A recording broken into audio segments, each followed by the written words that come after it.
प्यारे दोस्तों, कैसे आप लोग अच्छे होंगे।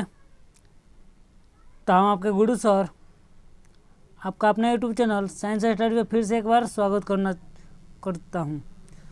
तो पिछले वीडियो में हम आपको प्रकाश का परावर्तन बताए थे, तो कुछ उसमें आधा अधूरा था, तो उसको यहाँ पर पूरा करने का प्रयास करेंगे। तो अभी तक मेरे चैनल पर नए आए हैं तो लाइक शेयर सब्सक्राइब और चैनल को शेयर कर दीजिए और बेल आइकन को दबा दीजिए, क्योंकि बेल आइकन को दबाइएगा तो आपको सबसे पहले वीडियो आप तक पहुंचेगा और अपना प्रिपरेशन को आगे की ओर बढ़ाइएगा। तो आप लोगों को बता दें कि ये फिजिक्स का क्लास में यहाँ पर प्रकाश का परावर्तन यहाँ पर ख़त्म हो गया है। अब प्रकाश का अपवर्तन पढ़ा रहे हैं। तो अभी तक लोग वीडियो नहीं जाकर देखे होंगे तो जाकर देख लीजिए, उसके बाद इस वीडियो को देखिएगा। तो ये वीडियो हिंदी और इंग्लिश दोनों मीडियम में यहाँ पर पढ़ाने वाले हैं। और किसी भी भाई साहब को इस क्लास का पीडीएफ चाहिए तो मेरा नंबर शेड्यूल पर है, वो अपना कर व्हाट्सएप ग्रुप बना लीजिएगा और हमसे जुड़ जाइएगा। तो बिना कुछ देरी की चालू करते हैं वीडियो को। तब तक आप लाइक और शेयर कर दीजिए। तो चलिए चलते हैं अपने टॉपिक की ओर। टॉपिक मेरा क्या है भाई जी? प्रकाश का परावर्तन। भाई जी आपको शेड्यूल भी दिखाई दे रहा होगा और आपको यहाँ पर एक चित्र भी लगाया होगा, दिखाई दे रहा है।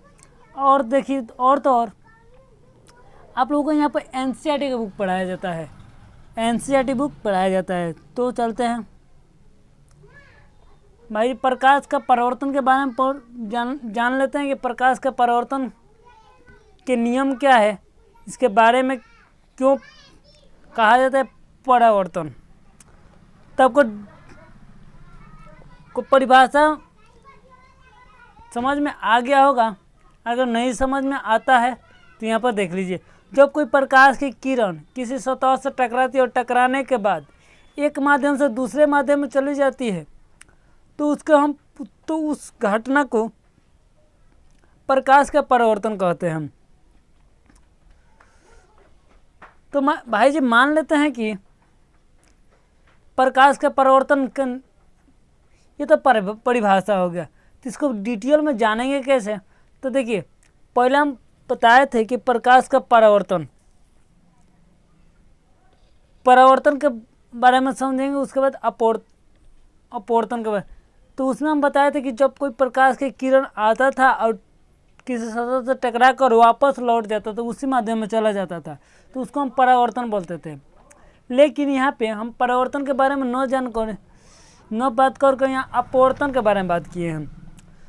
तो भाई जी इसमें क्या होता है कि कांच का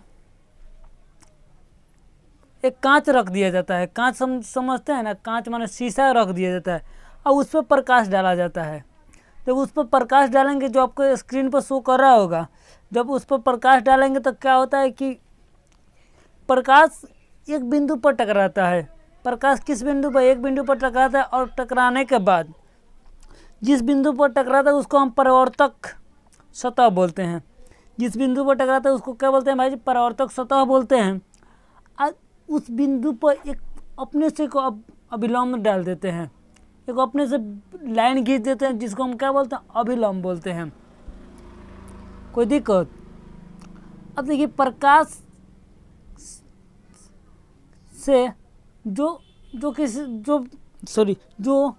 प्रकाश किसी सतह से टकराती है उसको हम आपतित किरण कहते हैं। क्या बोलते हैं भाई जी? आपतित किरण कहते हैं। और टकराने के बाद दूसरे माध्यम में तथा उसी माध्यम में चले जाती है उस रे को हम अपवर्तित किरण बोलते हैं। तब देखिए अब क्या होता है कि इसमें प्रकाश आता है और एक बिंदु पर टकराता है और टकराने के बाद दूसरे माध्यम में चला जाता है तथा अभिलंब से दूर न जाकर अभिलंब से थोड़ा सा निकट आ जाता है। मान लीजिए भाई जी कि इनको जाना चाहिए इधर, किधर जाना चाहिए, इधर जाना चाहिए, लेकिन इधर न जाकर इसको जाना चाहिए इधर, इधर न जाकर क्या अभिलंब की ओर मुड़ जाती है, ये अभिलंब की ओर मुड़ गई है ना भाई जी, इसको अभिलंब बोलते हैं। तो ये अभिलंब की ओर मुड़ जाती है, ठीक है, इसको अभिलंब बोलते हैं। सॉरी,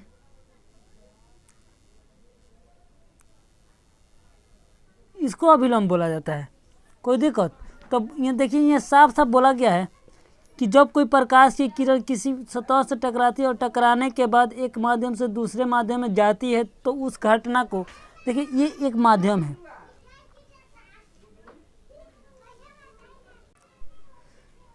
तो देखिए टकराने के बाद मान लेते हैं कि भाई जी ये जो यहाँ पे देख रहे हैं ना, ये मेरा एक अलग माध्यम है, ये मैंने हवा से, मानिए कि सूरज के प्रकाश से क्या निकला, सूरज से प्रकाश से किरण निकला, किरण ये निकल के आया सूरज से प्रकाश से, तो इसको हम हवा बोलते हैं। क्या बोलते हैं? एयर बोलते हैं। और यहाँ पर एक कांच है, क्या है भाई जी ये? एक मिनट,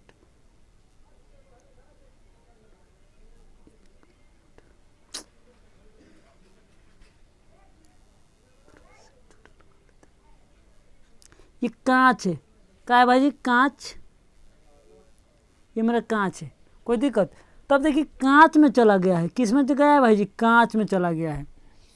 तो ये अगर जी इधर चला जाता है, इधर है, तो इसको उसी माध्यम बोलते हैं। तो इसमें क्या होता है, इसमें परिवर्तन में ये उसी माध्यम में चला जाता है, लेकिन अपवर्तन में दूसरे माध्यम में चला जाता है। चलते हैं नेक्स्ट की ओर। अब इसके कुछ पॉइंट भी आ जाते हैं, इसमें कुछ पॉइंट भी दिया गया है। देखिए इसमें कोई भी दो माध्यम होना चाहिए भाई जी। ये कब लागू होगा? जब कोई माध्यम होना चाहिए, मतलब हवा और कांच, हवा और पानी, पानी और कांच, ये दो माध्यम होना चाहिए, तभी ये क्या होगा, ये लागू होगा, नहीं तो ये लागू नहीं होगा। जब कोई प्रकाश किसी सतह से टकराती है तो उसमें एक अभिलंब हो जाता है, मतलब इसमें डाला जाता है। यहाँ पर होना चाहिए भाई जी, थोड़ा यहाँ पर पॉइंट छूट गया है, कोई दिक्कत नहीं है। माने जब कोई प्रकाश की किरण किस सतह पर पड़ती है तो उसमें एक अभिलंब से पर होकर गुजरती है। जब प्रकाश दूसरी माध्यम में जाती है तो अभिलंब से दूर चला जाता है। कहने का मतलब है कि जब प्रकाश कांच में जाता है ना तो अभिलंब से क्या हो जाता है भाई जी, दूर चला जाता है। लेकिन जब कांच से हवा में जाता है तो उसका भी यहाँ पर पॉइंट पाएंगे। कांच से जब हवा में जाएंगे तो वह अभिलंब से दूर नहीं, अभिलंब के निकट हो जाता है। ये अभिलंब के निकट होता है, यहाँ पे निकट होना चाहिए, निकट माने पास। और जब कांच से हवा में जाता है तो वहाँ पर दूर हो जाएगा। चलिए कोई बात नहीं है, चलिए चलते हैं नेक्स्ट पॉइंट की ओर। भाई आप लोगों को हर एक ट्यूशन और कोचिंग में बताया गया होगा कि प्रकाश के अपवर्तन के नियम। तो भाई जी प्रकाश के अपवर्तन के नियम क्या है उसको यहाँ पर जानने का प्रयास करेंगे। बहुत बार सुने हैं,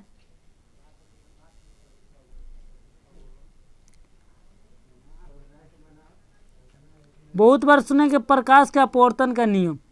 तो भाई जी प्रकाश के अपवर्तन का नियम क्या है उसके बारे में हमको यहाँ पर जानने का थोड़ा सा प्रयास करेंगे। भाई जी वीडियो को पूरा देखिएगा, तभी समझ में आएगा, नहीं तो समझ में नहीं आएगा। ठीक है, वीडियो को यहाँ पर पूरा अंत तक देखना पड़ेगा, तभी आपको फिजिक्स समझ में आएगा। भाई जी यहाँ पर फिजिक्स समझाता नहीं है, यहाँ पर आप लोगों को फिजिक्स दिखाएंगे। खाली ये मेरा वीडियो पूरा देखिएगा, अगर नहीं समझ में आइएगा तो डिसलाइक करके चले जाइएगा, इतना हम लिख के दे देते हैं, ज़रूर समझ में आएगा ये आपका टॉपिक। तो देखिए प्रकाश के परावर्तन के दो नियम होते हैं भाई जी। कितने नियम भाई? दो नियम। अब नियम कौन कौन से है? तो एक नियम आपको परावर्तन में भी समझा दिए थे। प्रकाश के परावर्तन में भी वही नियम होता है, और अपवर्तन में भी वही नियम होता है। तो परावर्तन में कौन सा नियम होता है भाई जी? देख लेते हैं। आपतित किरण माने आने वाली किरण, अपवर्तित किरण माने जाने वाली किरण। आने वाली किरण, जाने वाली किरण तथा अभिलंब इसके अभिलंब तीनों एक ही तल में पाए जाते हैं। मतलब भाई जी हम आपको यहाँ पर समझ में नहीं आया तो एक मिनट, जब नहीं समझ में आया तो इसको देखेंगे। यहाँ पर लेके आए आपके लिए भाई जी। ऐसा समझ में नहीं है, कैसे समझ में नहीं आएगा? यहाँ पर आप लोगों के लिए लेके आए, हम लेके आए हैं ना। देखिए ये आपतित किरण माने आने वाली किरण, परावर्तित किरण माने जाने वाली किरण।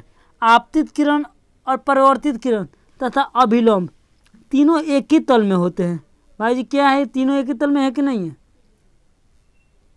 ये और ये तीनों एक ही तल में है कि नहीं है? ये एक ही तल में होते हैं। ये पहला नियम होता है। दूसरा नियम यहाँ पर समझने का प्रयास करेंगे। किन्हीं दो पारदर्शी माध्यम को ले लेते हैं। किन्हीं दो पारदर्शी माध्यमों में किसी विशेष रंगों के किरण के लिए अपवर्तन कोण की जाया तथा परावर्तन कोण की जाया के अनुपात को नियतांक होता है। इसे म्यू से सूचित करते हैं भाई जी। म्यू आपको देखे होंगे, अगर नहीं देखे होंगे तो हम बता देते हैं कि म्यू क्या होता है। ऐसे ये म्यू होता है भाई जी। इसे म्यू या एन से सूचित किया जाता है। थोड़ा सा में नहीं है, अलग से जोड़ दिए, कोई दिक्कत नहीं। इसे म्यू या एन से सूचित किया जाता है, कोई दिक्कत। चलते हैं नेक्स्ट क्वेश्चन की ओर। नेक्स्ट इसका देख लेते हैं फॉर्मूला। देखिए ये एन बराबर या म्यू बराबर, बात साइन आई बटा साइन आर होता है। इसका फॉर्मूला, इसका जो होता है म्यू बराबर साइन आई बटा साइन आर। तो यहाँ पर साफ साफ बोल दिया कि आपतन कोण की जाया तथा परावर्तन कोण की जाया के अनुपात, माने ये ऊपर और ये नीचे के दोनों का अनुपात होता है। जहाँ आई बराबर आपतन कोण, जहाँ आई बराबर आपतन कोण तथा आर बराबर परावर्तन कोण होता है। जहाँ आई बराबर आपतन कोण तथा आर बराबर अपवर्तन कोण होता है। आने वाले कोण आई कहते हैं और जाने वाले को आर कहते हैं। ये याद रखिए, आने वाले को आई कहते हैं और जाने वाले को आर कहते हैं। दोनों नियमों में एक तो समान होता है। आपतित किरण, परावर्तित किरण और अभिलंब तीनों एक ही तल में होते हैं। और उसमें क्या होता है, आपतन कोण और परावर्तन कोण दोनों आपस में बराबर होते थे, लेकिन इसमें आपतन कोण साइन आई बटा साइन आर एक फार्मूला यहाँ पर बन के निकल जाता है। कोई दिक्कत नहीं है। चलते हैं नेक्स्ट।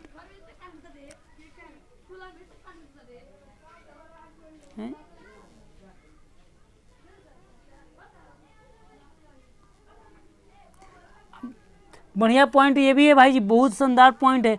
अपवर्तनांक क्या है भाई जी, वो यहाँ पर समझने के और प्रयास करेंगे हम। मान लीजिए दो हम माध्यम ले लिए। अपवर्तनांक एक माध्यम से कभी नहीं होता है। इसको परिभाषा देख लेते हैं, उसके बाद इसको समझने का प्रयास करेंगे। भाई जो अभी तक मेरे वीडियो को देख रहे हैं तो लाइक शेयर सब्सक्राइब कर दीजिए। अब बेल आइकन को दबाना नहीं भूलिएगा, क्योंकि उसी से हमको मोटिवेशन मिलता है। तो चलते हैं। बोला क्या है,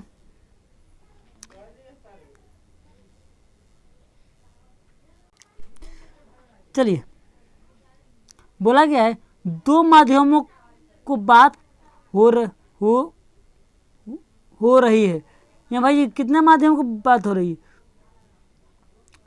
दो माध्यमों की बात हो रही है।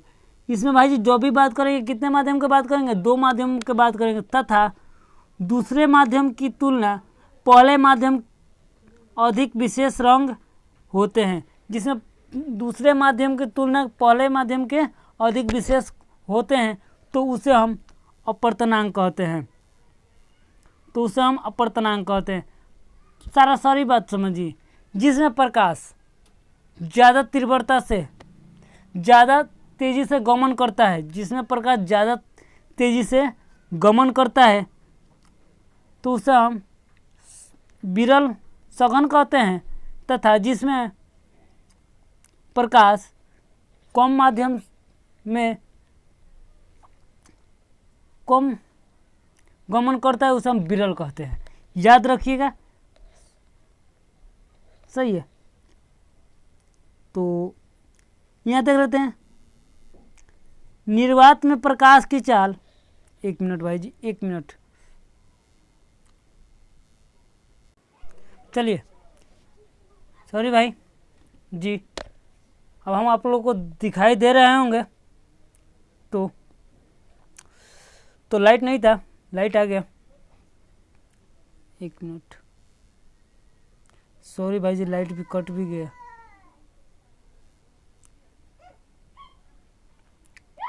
ठीक है,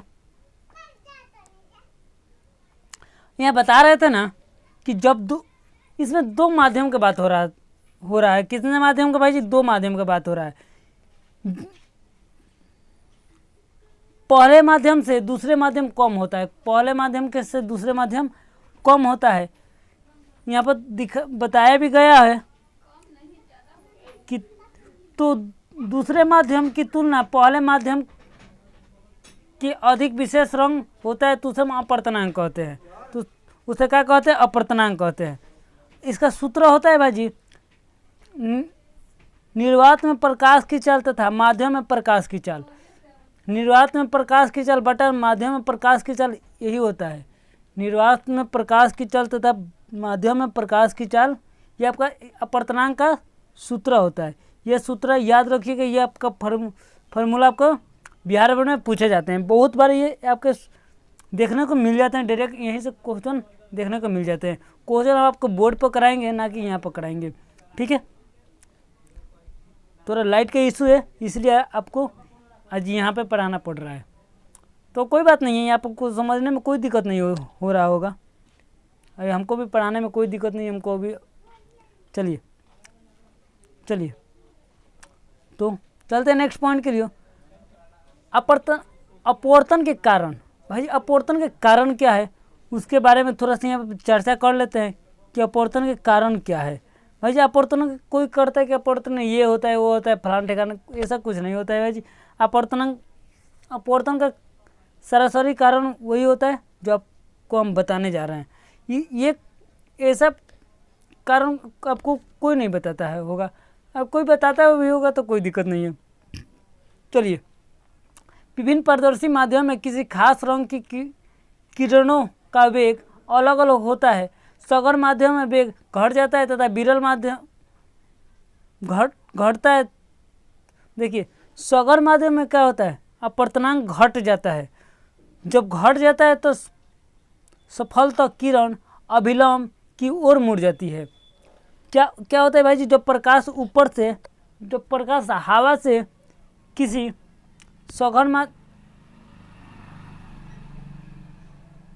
विरल माध्यम से सघन माध्यम में जाती है,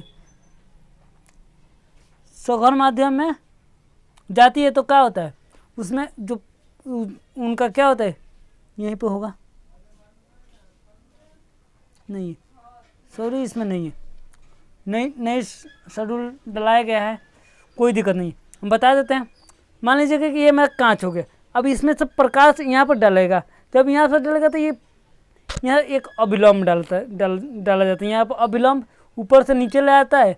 जब ये सतह पर डाला जाता है तो ये जाना चाहिए इधर, तो इधर न जाकर इधर तुरंत से तिरछा मुड़ जाती है। जब तिरछा मुड़ जाती है, ये अभिलंब है, ये तिरछा मुड़ जाती है, तो ये अभिलंब के दूर आ जाता है। जब प्रकाश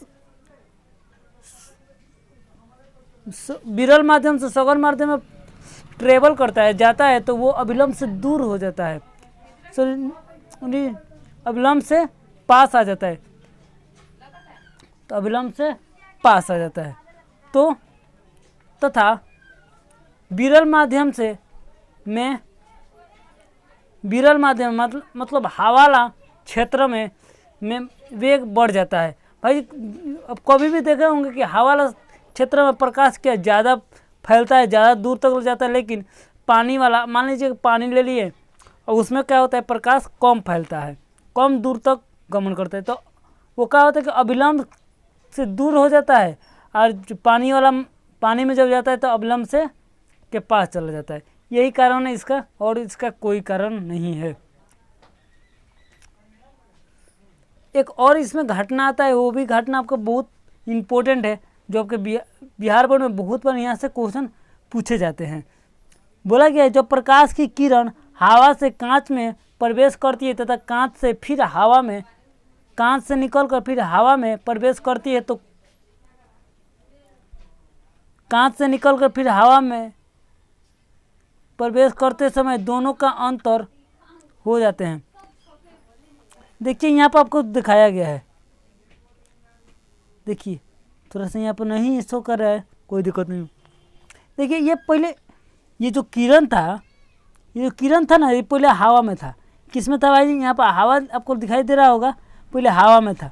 ये किरण किस में था? पहले हवा में था।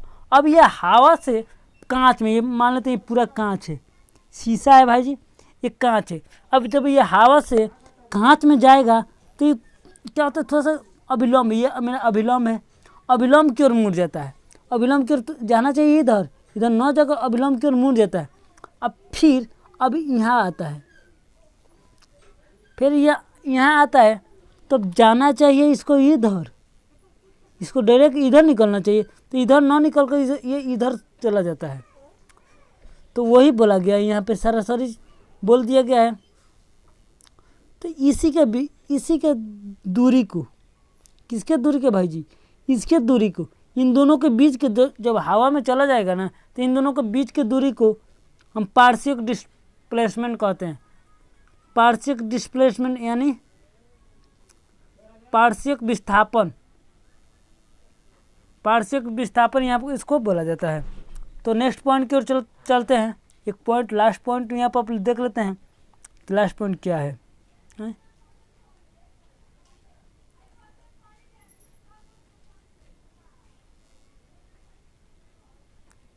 ये देखिए यहाँ पर आपको बढ़िया से दिखाई दे रहा होगा, यही इसको ही हम पार्शियल डिस्प्लेसमेंट बोलते हैं, इसी को ही। चलते हैं नेक्स्ट पॉइंट की ओर। बहुत बढ़िया, बहुत ज़्यादा क्वेश्चन पूछे जाने वाले यही है, इसको VBI कर लीजिए, बढ़िया पॉइंट है ये इंटर में भी यहाँ से सवाल पूछे जाते हैं।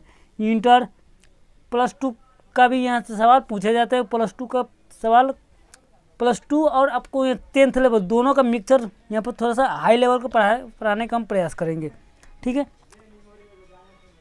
चलिए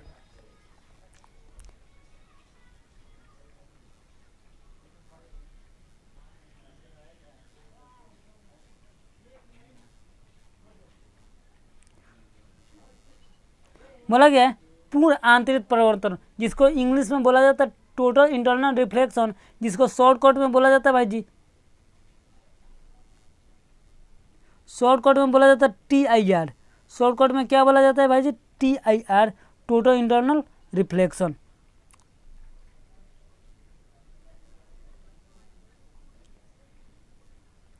ठीक है, जब कोई इसका परिभाषा देख लेते हैं, उसके बारे में कुछ समझाने का प्रयास करेंगे। तो बोला क्या है, जब कोई प्रकाश की किरण जल से हवा में प्रवेश करती है तो उस घटना को, तो TIR घटना उत्पन्न होता है दैनिक जीवन में। जब कोई, देखिए जब पानी से सघन माध्यम से विरल माध्यम में जाएगा तबे ये घटना उत्पन्न होता है। ये मान लीजिए ये पूरा पानी है, पूरा यहाँ पर क्या है भाई जी? ये पानी है, ये पूरा पानी है, इसको पानी है माने कोई भी माध्यम हो, पानी है, ठीक है, ये पानी है, पूरा पानी है, यहाँ पर पूरा पानी है। क्या है भाई जी? पूरा पानी है, ये पानी है। जब ये पानी है तो पानी से उत्पन्न होता है। कहाँ से उत्पन्न होता है भाई? पानी में से जाकर प्रकाश की ओर जाता है। ये हमारे दैनिक जीवन में प्रवेश भिन्न भिन्न रूप से देखने को मिलता है भाई जी। इसको दैनिक जीवन में भी हम अपने देख सकते हैं। जो आपके पहला है हीरा का चमकना। भाई जी हीरा इसी के माध्यम से चमकता है। हीरा किसके माध्यम से चमकता है? इसी के माध्यम से चमकता है। मरीचिका जो आप रास्ते पर देखते हैं ना भाई जी, देखते हैं कि अगर मान लीजिए गर्मी के दिनों में, ये गर्मी के दिनों में होता है। जब गर्मी के दिनों में क्या होता है कि कहीं आप कहीं पिच पर जाते होंगे, क्या पिच या रास्ते पर जाते होंगे, बाइक को चला कर जाते होंगे, साइकिल चला कर जाते होंगे, जाते हैं तो क्या होता है कि वहाँ पर कुछ देखते हैं कि यहाँ से 100 मीटर दूर तक आप नज़र उठाते हैं तो देखते हैं कि वहाँ पर पानी से लगा होता है। पानी कोई जमा है, लगता है कि यहाँ पर बारिश हुआ है। लेकिन वहाँ पर जाने के बाद ये क्या होता है, ये सब नहीं रहता है, पानी वानी सब हट जाता है। ये मरीचिका होता है, इसी के कारण होता है। TIR टोटल इंटरनल रिफ्लेक्शन के कारण यही होता है। अब पहला होता है, दूसरा होता है तारा को टिमटिमाना।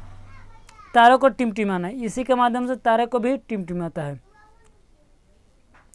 तो भाई जी आज के लिए इतना ही काफ़ी है। मिलते हैं नेक्स्ट। अभी तक मेरे वीडियो को लाइक शेयर सब्सक्राइब नहीं किए हैं तो लाइक शेयर सब्सक्राइब।